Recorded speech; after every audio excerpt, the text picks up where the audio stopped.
ఏపీలో అసెంబ్లీ ఎన్నికల తర్వాత మళ్లీ ఎన్నికల వేడి మొదలైంది. విశాఖపట్నం స్థానిక సంస్థల ఎమ్మెల్సీ స్థానం ఉప ఎన్నికకు సంబంధించి నోటిఫికేషన్ విడుదలైంది.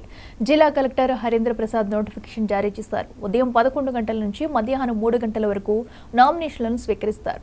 మంగళవారం నుంచి ప్రారంభమైన నామినేషన్ల ప్రక్రియ ఈ నెల 13 వరకు జరుగుతుంది. ఈ నెల 14న నామినేషన్లను పరిశీలిస్తారు. 16 వరకు నామినేషన్లను ఉపసంహరించుకోవడానికి గడువు ఇచ్చారు. ఈ నెల 30న తేదీన ఎన్నికలకు సంబంధించిన పోలింగ్ జరుగుతుంది. ఎమ్మెల్సీ ఎన్నికకు 838 ఓట్లతో అధికారులు జాబితాను రెడీ చేశారు.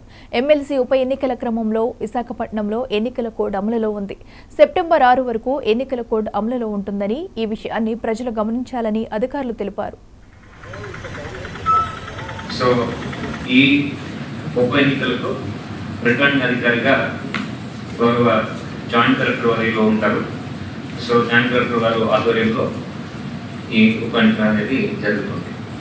సో మన జిల్లావే కాకుండా ఇంకా 2 జిల్లాలకు సంబంధించిన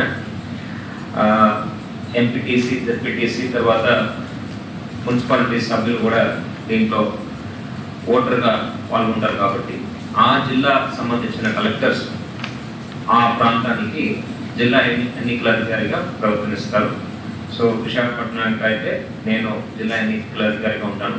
మొత్తం 3 జిల్లాకు కలిపి కూడా జాయింట్ కలెక్టర్ గారు ఆరోగ్యంగా ఉంటారు.